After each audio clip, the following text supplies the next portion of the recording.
Friends, welcome to our YouTube channel. In this video, we'll be talking about the teaser of a new forthcoming film, Swatantra Veer Savarkar. This teaser was released on 28th May, the anniversary of Savarkar. And this teaser, which is hardly of 1 minute 30 seconds or so, it is full of lies and tries to promote something which is non-existent. It is in tune with those films which are coming lately to promote the divisive nationalism and to iconize those people who were opposed to the freedom movement in major part of their life. Like this film first claims that had Gandhi not been there, had Gandhi's non-violence principles not been there, India would have gone independence by 35 years ago, means by 1912. Now imagine by 1912 the freedom movement was not very strong. Savarkar was in Andaman jail, Mahatma Gandhi was in South Africa, and the mass participation in the freedom movement was non-existing. So there was no pressure on the British of that great extent, which started on them after 1920s once the non-cooperation movement began. And non-violence actually was the major vehicle for 1920s non-cooperation movement, 1930s civil disobedience, Salt Dandi March, and 1942's Quit India movement. Of course, violence did take place in 1942. People did resort to violence, but principally non-violence was a central thing which united India and which gave us freedom in due course. Now the film, this teaser also claims that Bhagat Singh, Khudiram Bose, Subhash Chandra Bose, these were the people who were inspired by Savarkar. Now this is a very funny thing. Of course, Savarkar has some contribution, and before going to Andaman jail, Savarkar was anti-British revolutionary, and even before that he had written a book on 1857 as the first freedom revolution in the country, first war of independence. That was the title of the book, which of course must have been read by many and must have inspired many. That time Savarkar was different. He was talking of Hindu-Muslim unity. He was praising Bahadur Shah Zafar, Azimullah Khan, and he was criticizing the Hindu kings who did not participate in this struggle. Now, till pre-Andaman, of course, he was anti-British, and he did participate in some of the activities related to violence against the British officials. But after 1909, once he came to Andaman jail, he was a changed man. He was a changed man, and he adopted the policy of claiming clemency from British. He wrote 6 mercy petitions to British, and in every petition he went on to say that he will remain loyal to the British. He will not only remain loyal to the British, he will help the British in whatever way possible for their goals. He also got a hefty pension of rupees 60 per month after his release from Andaman jail, and this was Savarkar. Now Bhagat Singh was totally a different personality. He was revolutionary all through.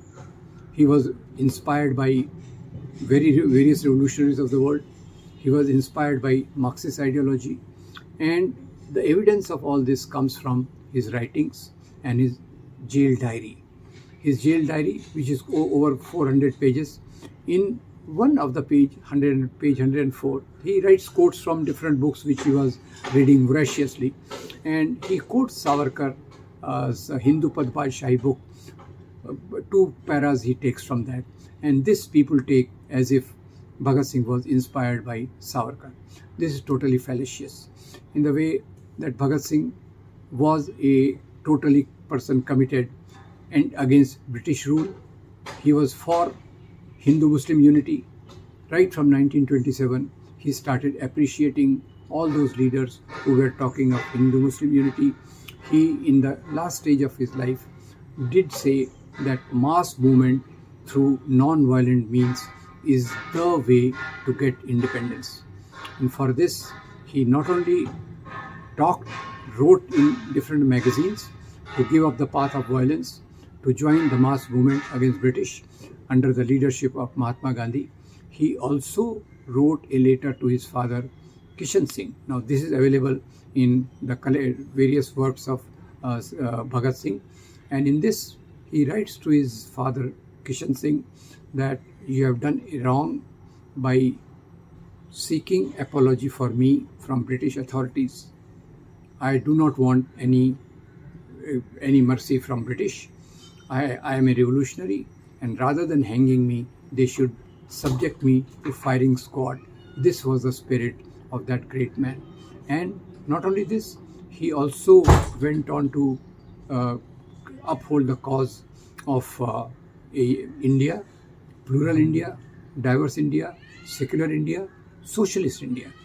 While by this time, Savarkar was talking of Hindu nation. Savarkar became the first ideologue for two-nation theory through his 1924 book, Hindutva or Who is a Hindu. So these are two personalities. One is writing a book on Hindu politics, another is writing a book for unity of Hindus and Muslims, Bhagat Singh is writing a book for the rights of workers, peasants and poorer sections of society, and he remains anti-British till the end.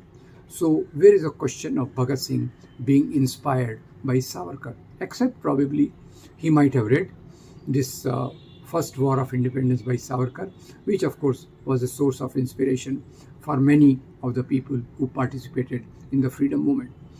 Now, as far as Subhash Chandra Bose is concerned, the point is taken that Subhash Chandra Bose met Savarkar in 1940, and this is made the base for that particular false propaganda that Subhash Chandra Bose was advised by Savarkar to form Azad Hind Fauj and fight against British. To the contrary, Subhash Chandra Bose, in his own book, which was written, which is a collection of speeches and writings, 1941 to 1943, Azad Hind, that is the title of the book. In this book, on page 144, Subhash Bose writes that he met Savarkar, he met Jinnah, and pleaded to both of them not to pursue the path of divisive communal politics, to join the freedom movement, to fight against the British. In very clear words, he wrote these things and this is available in his book absolutely clearly. Now, this is total make-believe that Subhash Bose started Azad Hind Fauj on the advice of Savarkar. Nothing can be more false than this. Actually, during this war, Bhagat Singh, of course, we had seen that he had an entirely different thing. Subhash Chandra Bose had formed Azad Hind Fauj, and Savarkar had supported the British by getting the people recruited into their army. So see the total contrast. They are totally opposed to each other. Subhash Chandra Bose, Azad Hind Fauj, is fighting against the British, and Savarkar is supporting the British. Now, Subhash Chandra Bose also formed this Azad Hind Fauj, in which the names of battalions itself show us as to what was the inspiration of Subhash Chandra Bose. Now, in this Azad, of course, Subhash Bose was a socialist. He formed Forward Bloc. Savarkar was a communalist who was for Hindu nation. Subhash Chandra Bose was for a socialist society. He formed Forward Bloc, and he not only formed Forward Bloc, he till the end was pursuing the path against the British rule, while Savarkar is totally submitting to the British powers, getting a pension from them and supporting them in their war efforts. So Subhash Bose met Savarkar, but not to take inspiration, but to tell him to give up the path of two-nation theory, to give up the path of Hindu-Muslim politics, and the same thing he did with Jinnah also. His own writings make it very clear.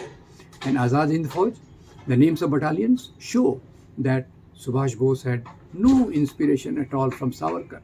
There was a battalion in the name of Mahatma Gandhi, battalion in the name of Jawaharlal Nehru, battalion in the name of battalion in the name of Subhash Bose himself, battalion in the name of Maulana Azad, but no battalion in the name of Savarkar. So that tells us that what was the true ideology of Subhash Chandra Bose. So this teaser tells us that we are going to see one more film which is divisive, promoting narrow nationalism and trying to iconize a person who in the initial part was anti-British, but in the major part of his life he was subservient to British, getting their pension and supporting them in their efforts to crush the India's freedom movement. Thank you very much, friends. I hope you like this video. Do forward it and do subscribe to our channel. Thank you very much.